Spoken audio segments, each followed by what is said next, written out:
ఈ రాష్ట్రంలో మరి ముఖ్యంగా తెలుగుదేశం పార్టీ కుటుంబ సభ్యుల ద్వారా, అమరావతి రైతుల ద్వారా 5 కోట్ల ఆంధ్ర ప్రజానీకం ఏదైతే గౌరవాన్ని, అభిమానాన్ని నా మీద చూపెట్టారో, ఈ గౌరవం, అభిమానం చెక్కు చెదరనిది. ఏదైతే వైఎస్ఆర్సీపీ వాళ్ళు నన్ను ప్రలోభపెట్టడానికి కోట్లాది రూపాయలు పణంగా చూపెట్టారో, దానికి దీనికి ఆకాశానికి భూమికి ఉన్నంత తేడా. ఒకవేళ అల్లాహతాలా నా మనసులో ఒక పవిత్రమైన ఆశయం సాధించాలనే ఉద్దేశంతో ఆ సంకల్పం ఇవ్వటం బట్టి చెరగని అభిమానం, చెక్కు చెదరని అభిమానాన్ని అమరావతితో పాటు నాకు కూడా ప్రసాదించారు అల్లా దయ వల్ల. ఇది కేవలం తెలుగుదేశం పార్టీలో నేను చిత్తశుద్ధిగా పనిచేస్తున్న దానికి ఒక ప్రతిఫలంగా ఒక్క పైసా కూడా ఖర్చు పెట్టకుండా నేను శాసనమండలి సభ్యుడు అవ్వటం, ఆ తర్వాత అవకాశం వచ్చిన తర్వాత శాసనమండలి చైర్మన్గా ఇవ్వటం పార్టీ నాకు ఇచ్చిన ఒక వరం, ఒక అవకాశం. ఈ అవకాశాన్ని సద్వినియోగం చేసి పార్టీ నా మీద ఇచ్చిన బాధ్యతని గుర్తెరిగి పార్టీ రుణాన్ని తీర్చుకునే అవకాశం కూడా ఈ శాసన మండలిలో 3 రాజధానుల బిల్లు వచ్చినప్పుడు నేను నా కర్తవ్యాన్ని, నా బాధ్యతని, నా ఎదురుగుండా చంద్రబాబు నాయుడు గారు కూర్చున్నప్పుడు ఆయన తపన, ఆయన ఆలోచన వృధా పోకూడదు, ఆయన ప్రయత్నం నీరు కారిపోకూడదు, నేను కూడా ఆయనతో పాటు సహకారంగా ఉండాలనే ఒక చిత్తశుద్ధితో ఆనాడు నిర్ణయం తీసుకోవడం జరిగిందనే విషయానికి కూడా ఈ సందర్భంగా మనం చేస్తున్నాం. దానికి తోడుగా ఆనాడు 29 మంది శాసన మండలి సభ్యులు ఉన్నారు. లోకేష్ బాబు గారు కానీ, పెద్దలు గౌరవనీయులు ఆనాడు ప్రతిపక్ష నాయకుడు కూడా ఇల్లుమల రామకృష్ణుడు గారు కానీ, మరి అశోక్ బాబు గారు కానీ, 29 మంది కూడా చెక్కు చెదరకుండా బలంగా ఎటువంటి ప్రలోభాలు, నాకెంత ప్రలోభాలు ఇచ్చారో అక్కడ కూడా ప్రలోభాలు ఇచ్చారు. శాసన మండలి సభ్యులు ప్రలోభాలకి లొంగట్లేదు కాబట్టి ఏదో రకంగా నన్ను లొంగొట్టి ఉదయం నుంచి సాయంత్రం వరకు నన్ను బెదిరించి, భయపెట్టి నన్ను తన ఆలోచనలకు అనుగుణంగా మార్చాలని సర్వవిధాల ప్రయత్నం చేసిన విషయం అంటే ఇక్కడ నేను చెప్పదలుచుకుంది, తెర మీద ఉన్నాను, తెర వెనకాల 29 మంది శాసన మండలి తెలుగుదేశం పార్టీ సభ్యుల మరి సపోర్టు, బలం ఆనాడు నైతికంగా నాకు ఉండటం మూలంగా ఆ రోజు ఆ నిర్ణయం తీసుకోవడం జరగటానికి కారణభూతులయ్యారనే విషయానికి కూడా ఈ సందర్భంగా మీకు మనవి చేస్తున్నాం. సోదరులారా, ఎప్పుడూ కూడా శాసన మండలి ప్రజల్లోకి రాదు, ప్రజల్లో ప్రాచుర్యం చెందదు. ఎప్పుడు కూడా శాసనసభే ఎప్పుడు కూడా అక్కడ ప్రజల మనసుల్లో, ప్రజల్లో ప్రాచుర్యం చెందుతూ ఉంటుంది. అటువంటి సందర్భంలో 151 మంది కలిసి ఏకగ్రీవంగా తీర్మానం చేసి మరి ఏదైతే మరి తీర్మానాన్ని శాసనమండలికి పంపించారో ఆ తీర్మానాన్ని అడ్డుగట్ట వేయటానికి కేవలం 29 మంది శాసనమండలి సభ్యులతో ఆనాడు మరి లోకేష్ బాబు గారు కానీ, అదే రకంగా యనమల రామకృష్ణుడు గారు కానీ ఏదైతే వాళ్ళు ఆనాడు వ్యూహరచన చేశారో దాంట్లో వైఎస్ఆర్సీపీ వాళ్ళు చిత్తు కాక తప్పలేదనే విషయాన్ని సందర్భంగా మనం చేస్తున్నా. మొట్టమొదటిసారిగా ఆనాడు Jandhyala Ravishankar advocate, high court advocate గారిని కూడా ఇక్కడ మనం తలుచుకోవాల్సిన అవసరం ఉంది. ఆ రూల్స్ ఫ్రేమ్ చేసేటప్పుడు, శాసన మండలి యొక్క రూల్స్ రాసేటప్పుడు మరి రూల్ 74 అనే రూల్ పెట్టారు. ఆ రూల్ ప్రకారంగా చర్చ జరగాలని శాసన మండలిలో ప్రతిపక్ష పార్టీ అయిన మరి యనమల రామకృష్ణుడు గారు నోటీస్ ఇచ్చారు. ఆ నోటీస్ ప్రకారంగా చర్చ జరగడానికి వీల్లేదు, దాన్ని మీరు అనుమతించడానికి వీల్లేదని చాలా గందరగోళం చేశారు, చాలా ఒత్తిడి తీసుకొచ్చారు. అయినా కూడా ఆ చర్చ జరగవలసిందని చెప్పి ఆనాడు నిర్ణయం తీసుకోవటం, ఆ నిర్ణయం మూలంగా నైతికంగా బిల్లు అక్కడే ఓడిపోయిందనే విషయాన్ని కూడా ఈ సందర్భంగా గమనించాలి.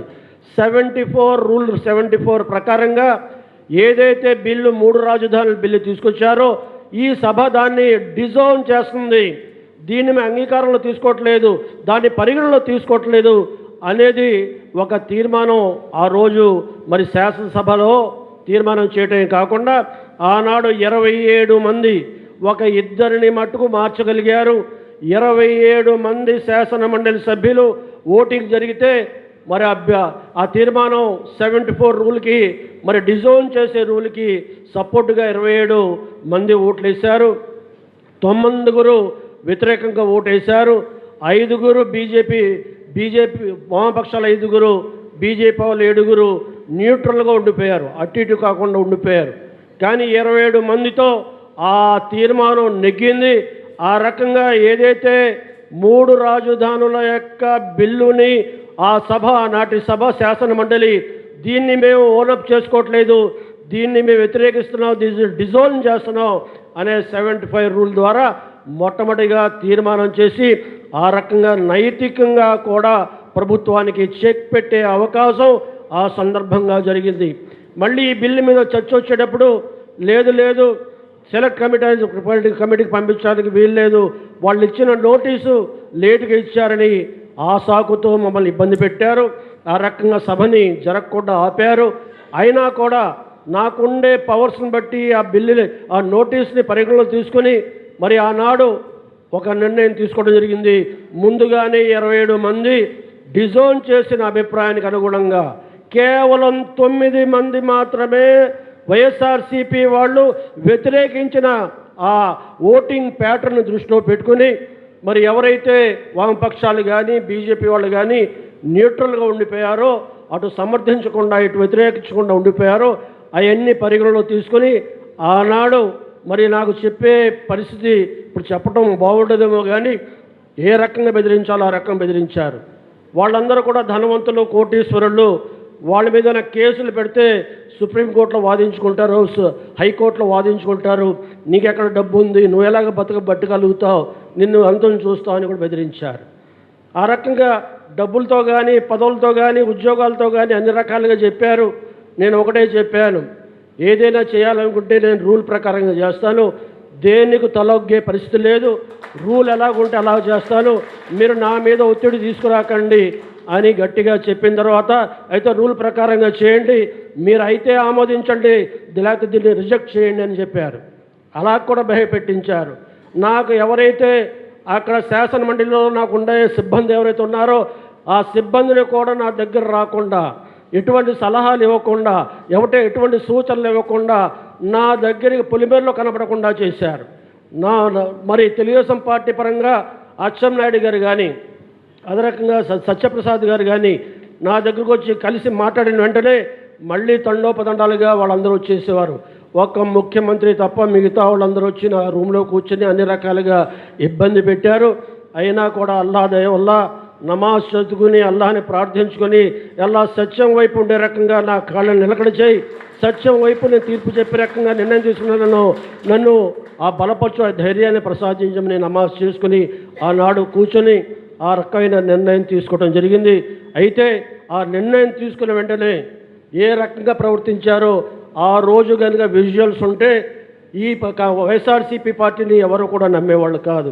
కుర్చీల మీద ఎక్కారు, బెంచీల మీద ఎక్కారు, నా టేబుల్ దగ్గరకు వచ్చారు, నానా మాటలు చెప్పారు, ఏకవచనంతో మాట్లాడారు, తిట్టారు. నేను బయటికి వచ్చేటప్పుడు మరి బచ్చుల అర్జునుడు పాపం, అదే రకంగా మన అశోక్ బాబు గారు వీళ్ళందరూ నాకు తోడుగా వచ్చి బయటికి వెళ్ళడానికి కూడా అవకాశం లేకుండా వచ్చేటప్పుడు, నన్ను బయటికి వెళ్ళేటప్పుడు ఎవరైతే ఒక మంత్రి ఉన్నారో ఆయన మంత్రి నా కులం పేరుతో కాకుండా నా పుట్టుక మీద కూడా ఆయన మరి మాట్లాడటం కాదు, నా గుండెల మీద చేతులతో కొట్టాడు. ఆ రకమైన పరిస్థితులు కేవలం సత్యం కోసం, ధర్మం కోసం, న్యాయం కోసం, ప్రజల పక్షాన నిలబడ్డ చంద్రబాబు నాయుడు కోసం సహించి ఓర్పుతో సహనంతో మళ్ళీ బయటకు వచ్చి సభా గౌరవం పోకూడదు, సభా గౌరవాన్ని కాపాడాలనే ఉద్దేశంతో వాళ్ళ మీద ఎవరి మీద కక్ష పెట్టుకోకుండా వాళ్ళు మళ్ళీ ప్రయత్నం చేశారు. మా మాట వినలేదు కాబట్టి ఈ శాసనమండలిని రద్దు చేస్తామని బెదిరించారు. రద్దు చేస్తానని చెప్పడమే కాకుండా తీర్మానం కూడా చేసి కేంద్రానికి పంపించారు. కేంద్రం నుండి ఆ తీర్మానం జరుగుద్దో లేదో కానీ షరీఫ్ మటుకు చైర్మన్గా ఉండటానికి వీల్లేదు. ఆ రకంగా మీరు షరీఫ్ని దింపడానికి మరి జనాల్లో మీరు సంతకాలు సేకరించండి. తెలుగుదేశం పార్టీ వాళ్ళకి చెప్పండి, షరీఫ్ మూలంగా శాసన మండలి రద్దు అయ్యే పరిస్థితి వచ్చింది, మీ పదవులు పోయే పరిస్థితి వచ్చింది. మీరు కనుక ఇప్పుడైనా సరే షరీఫ్ని పదవిచ్యుడు చేయడానికి మీరు మాకు సహకరిస్తే శాసన మండలి లాగా కొనసాగిస్తామని చెప్పి నన్ను చైర్మన్ పదవి నుంచి దింపడానికి కూడా వాళ్ళు చేసిన ప్రయత్నం లేదనే విషయాన్ని ప్రయత్నం చేశారనే విషయాన్ని కూడా ఇస్తున్న గమనించాల్సిందిగా మనం చేస్తున్నా. కాబట్టి ఎవరు కూడా ఏ రకంగా అయితే మొట్టమొదటి నుంచి ఈ బిల్లు వచ్చినట్టు కాడి నుంచి 27 మంది శాసన మండలి సభ్యులు ఏ రకంగా అయితే ఏక మాట మీద త్రాటి మీద పార్టీ ఆదేశాల అనుసారంగా ఉన్నారో అదే రకంగా అన్ని వేళలు కూడా కలిసికట్టుగా ఉండటం మూలంగా ఏ రకంగా కూడా వాళ్ళు అనుకున్న విషయాలు అనుకున్నట్టుగా జరగలేదు. కాబట్టి దేవుడు ఒకటే చేస్తుంటాడు, సత్యాన్ని గెలిపిస్తాడు, ధర్మాన్ని గెలిపిస్తాడు. మరి అదే రకంగా అధర్మాన్ని అబద్ధాలని మరి ఈ రకమైన విధానాన్ని అల్లాహ్ ఇప్పుడు ప్రోత్సహించడు. అదే జరిగింది. ఈరోజు నేను నిలబడ్డాను, మా ఎమ్మెల్సీలు నిలబడ్డారు, అదే రకంగా రైతులు మరి పోరాటం చేశారు, అదే రకంగా కోర్టులో ఉన్న న్యాయమూర్తులు కూడా మన పక్షాన్ని నిలిచారు, న్యాయం పక్షాన్ని నిలిచారు. ఆ రకంగా కూడా మనకు గెలుపు వచ్చింది. అంతేకాకుండా ఇవన్నీ గమనించిన ప్రజలు 2024లో గొప్ప తీర్పు ఇచ్చారు. వీళ్ళు ఉండటానికి వీలు లేదు, ఇతను సరైన వాడు కాదు. మేము మండలిలో చేసిన తీర్పు కానీ అదే రకంగా హైకోర్టు ఇచ్చిన తీర్పు కంటే పెద్ద తీర్పు ఇచ్చి ఆయనని శిక్షించారు. 151 స్థానాలకి పోయి 11 స్థానాలకి మిగిల్చారంటే ప్రజలు ఇచ్చిన తీర్పు గొప్ప తీర్పు. ఈరోజు ప్రజలు మన పక్షాన ఉన్నారు కాబట్టి ఏదైతే రాజధాని నిర్మించాలనే సంకల్పంతో చంద్రబాబు నాయుడు ముందుకు పోతున్నారో ఈనాడు ఎన్డీఏలో కూడా మన కూటమి కావటం మన అదృష్టంగా నేను భావిస్తున్నాను. అటు మరి ఎవరైతే జనసేన నాయకులు మన పవన్ కళ్యాణ్ గారు, నరేంద్ర మోడీ గారు ఈరోజు ఈ రాజధాని పూర్తిగా మరి నిజ రూపంలో రావడానికి దాని సహకారం అందించారు. ఈరోజు పార్లమెంట్ ఉభయ సభల్లో కూడా మరి తీర్మానం చేసి రేపు చట్ట రూపంలో కూడా చట్టబద్ధత కలిగే విధంగా ఈ ఎన్డీఏ కూటమి మనకు సహకరించిందంటే ఈ రాజధానికి తిరుగులేదు, అమరావతికి తిరుగులేదు. ప్రజా రాజధాని, ప్రజలు కోరుకున్న రాజధాని. ఈ రాజధాని కలకాలం ఉంటుంది. మన పిల్లల భవిష్యత్తు కోసం ఇది మనకి ఒక మరి ఏ రకంగా అయితే హైదరాబాద్ ఈరోజు ఉందో ఆ రకంగా ఉపాధి అవకాశాలు ఇవ్వడానికి, మన ఆదాయాలు పెంచడానికి, మన గర్వకారణంగా చరిత్రలో నిలిచిపోయే రకంగా ఈ రాజధాని ఉంటుందని నేను మనస్ఫూర్తిగా విశ్వసిస్తూ ఏదైతే గెలుపుందో ఈ గెలుపుని ప్రజల్లో మనం పంచుకోవాలి. ఈరోజు చంద్రబాబు నాయుడు సాధించిన ఈ విషయాన్ని మన నలుగురిలో చెప్పాలి. ఆ రకంగా వాళ్ళ ఆనందాన్ని కూడా మనం పంచుకోవాల్సిన అవసరం ఉంది. ఏదైతే అభిమానాన్ని మీరు చాటారో, ఏదైతే అభిమానాన్ని మీరు చూపారో దానికి మనస్ఫూర్తిగా అభినందనలు తెలియజేసుకుంటూ సెలవు తీసుకుంటున్నా. జై హింద్, జై తెలుగుదేశం.